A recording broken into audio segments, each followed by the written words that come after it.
Good morning, dear students. Welcome to Dharmakar Degree College online class. In my previous class, I had taken class on completing sentence. Today, I will take class on right form of verbs. Right form of verbs টাকে normally universal topic বলা হয়। কারণটা কি? কারণটা হচ্ছে এটাকে তোমরা you are learning this topic from class 3 to last exam of your studies. Okay, let's start our class. You have to follow 3 questions to correct of right form of verb. 3টা কোয়েশ্চেনের answer অবশ্যই জানতে হবে যে right form of verb correct করার জন্য কোয়েশ্চেনগুলো কি আমরা দেখি। What type of sentence does the verb belong to, মানে সেন্টেন্সের যে ভার্বটা যে সেন্টেন্সে আছে এই সেন্টেন্সটা তোমাদেরকে আইডেন্টিফাই করতে হবে স্ট্রাকচার অনুযায়ী। যেমন ধরো এটা কি সিম্পল সেন্টেন্সে আছে না কমপ্লেক্স সেন্টেন্সে আছে না কম্পাউন্ড সেন্টেন্সে আছে, এটা তোমাদেরকে আইডেন্টিফাই করতে হবে। Then what tense does the verb belong to. Normally আমাদের টেন্স আছে 12টা, তো 12টা টেন্সের কোন ভার্বটা কীরকম এটা তোমাদেরকে অবশ্যই জানতে হবে। তো এইখানে হোয়াট টেন্সে does the verb belong to, মানে টেন্সটা অবশ্যই আইডেন্টিফাই করতে হবে। তারপরে then you have to identify what voice মানে সেন্টেন্সের মধ্যে যে সাবজেক্ট থাকবে সাবজেক্টটা কি অ্যাক্টিভ আছে কি না প্যাসিভ আছে, এটা অবশ্যই তোমাদেরকে আইডেন্টিফাই করতে হবে। মানে তোমাদেরকে সেন্টেন্স সম্পর্কে জানতে হবে এবং টেন্স সম্পর্কে জানতে হবে এবং ভয়েস সম্পর্কে জানতে হবে রাইট ফর্ম অফ ভার্বকে তোমরা কারেক্ট করার জন্য। আমরা একটা এক্সাম্পল দেখি। Look at this example. Already enough precautionary measures dash take throughout the world dash control pandemic conditions of the COVID-19. Look at this word already. কোনো সেন্টেন্সের মধ্যে যদি রিসেন্টলি অলরেডি থাকে তাইলে আমরা এই সেন্টেন্সটার টেন্স কি হবে, তখন প্রেজেন্ট পারফেক্ট টেন্স হয় নর্মালি। আর এখানে সাবজেক্টটা দেখো, look at this subject enough precautionary measures. তো এখানে অনেক সতর্কতামূলক ব্যবস্থা এটা সাবজেক্ট হিসাবে আছে। তো আমরা যেহেতু অলরেডি আছে, অলরেডি থাকলে আমরা ভার্বকে করব হ্যাভ টেকেন, হ্যাভের পরে পার্টিসিপল ফর্ম। কিন্তু এখানে আছে আবার সাবজেক্টটা এখানে নিজে কাজ করতেছে না, তো এটা প্যাসিভ হিসাবে আছে। তো আমরা কি করব, সাবজেক্ট যেহেতু নিজে কাজ করতেছে না প্যাসিভ হলে, তাহলে মেজার্স দেখো এখানে ফ্লোরাল ফর্ম আছে, তাহলে have been taken through out the world. এখানে আবার একটা সিম্পল সেন্টেন্সে যদি ডাবল ভার্ব থাকে, ধরো ডাবল ভার্ব আছে এখানে প্রথম ভার্বটা হচ্ছে টেক, তারপরে আছে কন্ট্রোল, এখন ডাবল ভার্ব আছে। তো পরের ভার্বটা যদি পারপোজ বা উদ্দেশ্য বোঝায় তখন আমরা এটাকে ইনফিনিটিভ করে দিই। দেখো যেহেতু টু কন্ট্রোল মানে কন্ট্রোল করার জন্য অর্থে ইউজ করা হয়েছে, তখন দেখো এক্সাম্পলটা already enough precautionary measures have been taken throughout the world to control pandemic condition of the COVID-19. এখানে আমরা কেন হ্যাভ বিন লিখলাম, হ্যাভ বিন অলরেডি কারণে প্রেজেন্ট পারফেক্ট টেন্স, তারপরে এটা সাবজেক্ট নিজে কাজ করতেছে না এই জন্য এটাকে প্যাসিভ করে ফেললাম। তারপরে দেখো সাবজেক্টে এই সেন্টেন্সটার মধ্যে দুইটা ভার্ব আছে, দুইটা ভার্বে একটাতে উদ্দেশ্য বুঝাইতেছে, এই জন্য একটা ভার্বকে কন্ট্রোল ভার্বটাকে টু দিয়ে ইনফিনিটিভ করে দিলাম। ওকে, এখন আমরা দেখব যে সেন্টেন্সটার মানে সেন্টেন্স আমরা কিভাবে আইডেন্টিফাই করব।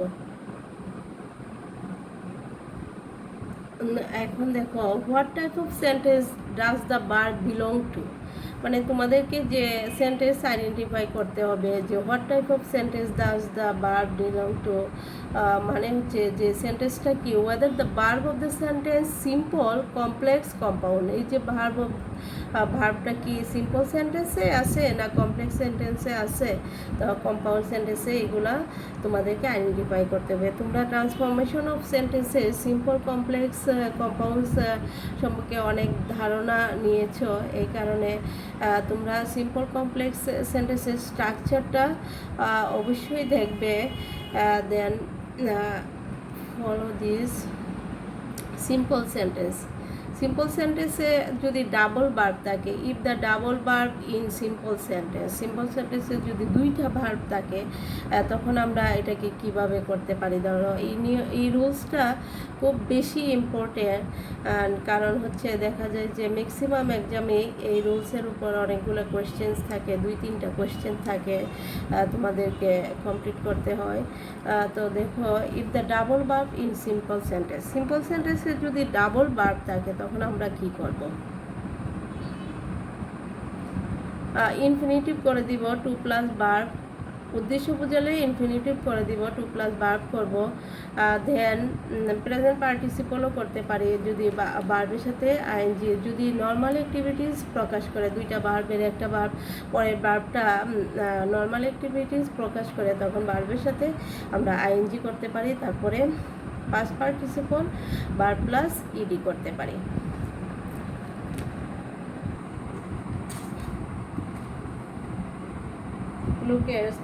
একটি বাক্যাংশের মূল ভার্ব থাকার পরেও নাউন বা প্রোনাউনের আগে বা পরে যদি অতিরিক্ত ভার্ব থাকে তবে তা প্রেজেন্ট পার্টিসিপল হয়।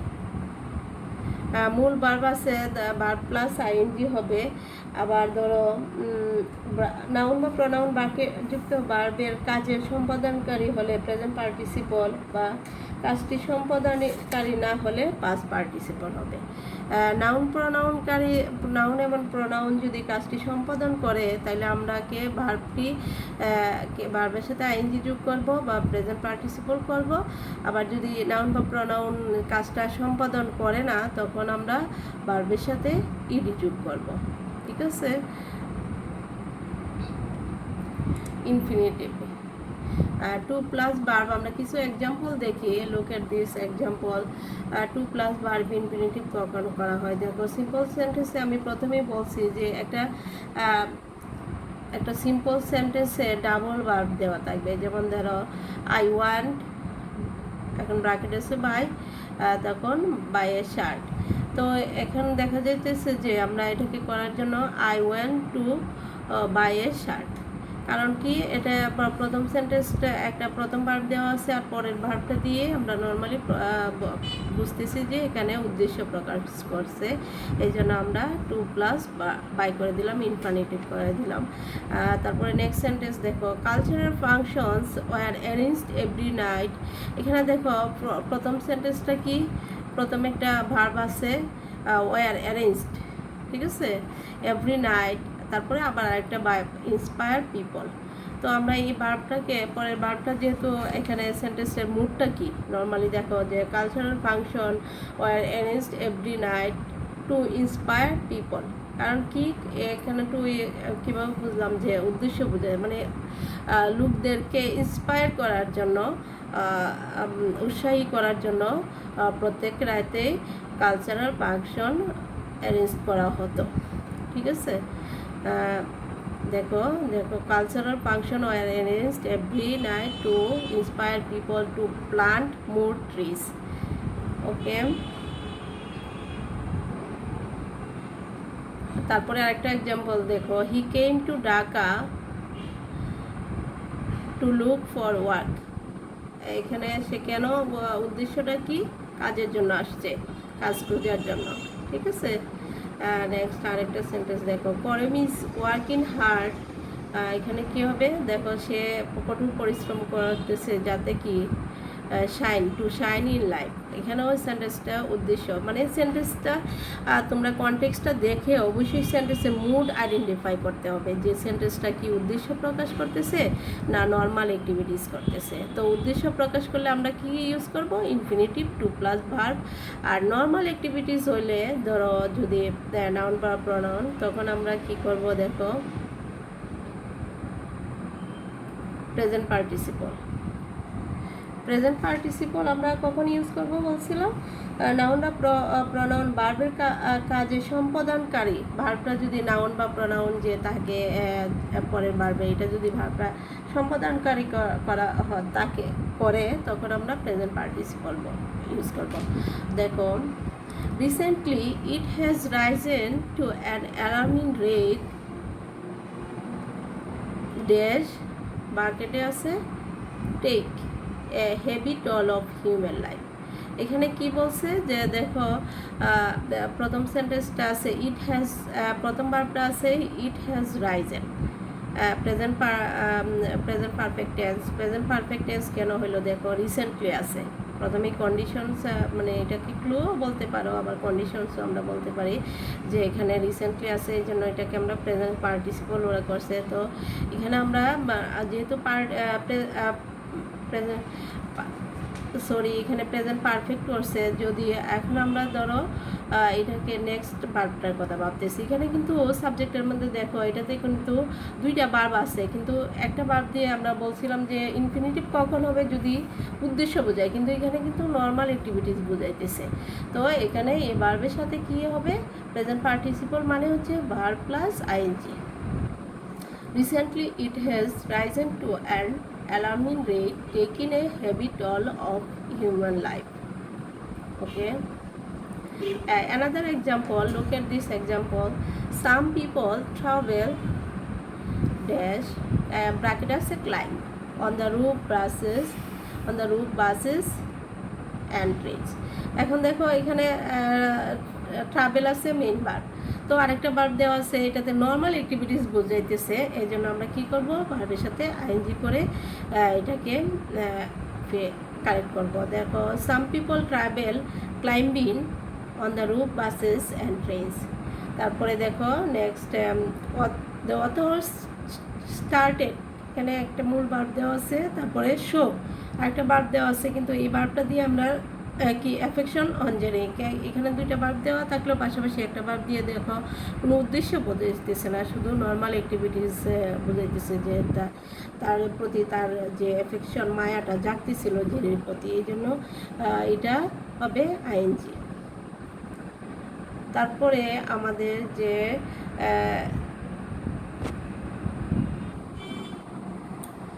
দেখো, আমরা প্রথমেই আলোচনা করছিলাম যে তিনটা কোয়েশ্চেন্স ফিল আপ করতে হবে, একটা হলো সেন্টেন্সটা কি, আরেকটা হলো টেন্সটা কি, তারপরে আরেকটা হচ্ছে সেন্টেন্সের যে সাবজেক্টটা থাকবে এটা কি অ্যাক্টিভে আছে না প্যাসিভে আছে। তো দেখো, whether the verb of the sentence is in active form or passive form, তো অ্যাক্টিভ ফর্মে আছে না প্যাসিভ ফর্মে আছে, আমরা এটা কীভাবে আইডেন্টিফাই করবো, how can we identify if the sentence is in active form or present passive form?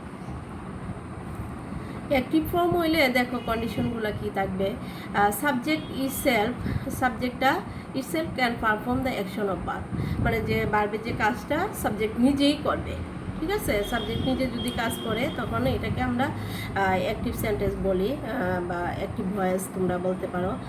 দেন তারপরে যে তারপর কন্ডিশনটা মেইন ভার্ব, যে মেইন ভার্বটা থাকবে এটা হবে maybe in different form according to demand of tense, মানে টেন্সের যে 12টা ফর্ম আছে এটার ভেরিয়েশন আছে না, যেমন প্রেজেন্ট সিম্পল যেরকম, প্রেজেন্ট কন্টিনিউয়াস কিন্তু সেই রকম না। সো এইরকম যে 12টা টেন্স ফরম্যাট মেনটেন করবে। Main verb may be in different form according to demand of tense. Next হলো প্যাসিভ সেন্টেন্স। আর পেসিভ সেন্টেন্সটা কেমন হবে, যে আমরা পেসিভ তখন কীভাবে করবো, passive voice form subject itself can not perform the action of verb, মানে সাবজেক্টটা নিজে তখন কাজ করবে না, তখন কার মাধ্যমে বায়া মাধ্যমে কাজ করবে। তারপরে auxiliary verb must be, there must be auxiliary verb, একটা অক্সিলারি ভার্ব অবশ্যই লাগবে পেসিভ ফর্মে। তারপরে কি হবে দেখো, main verb is in past participle form, যে মেইন ভার্বটা থাকবে অক্সিলারি ভার্ব প্লাস মেইন ভার্বটা হবে পাস্ট পার্টিসিপল ফর্ম। এখন আমরা দেখি এক্সাম্পল দেখি, দেখো few days ago we enjoyed a class on flow chart.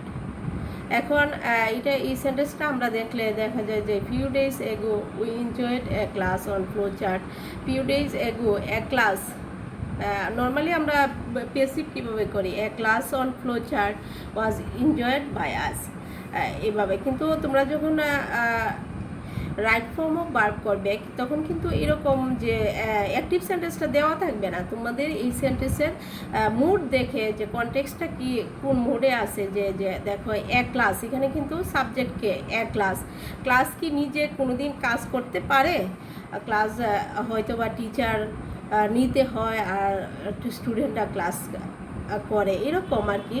তো ক্লাসটা নিজে নর্মালি কাজ করতে পারে না, এই জন্য এটা পেসিভ ফর্ম।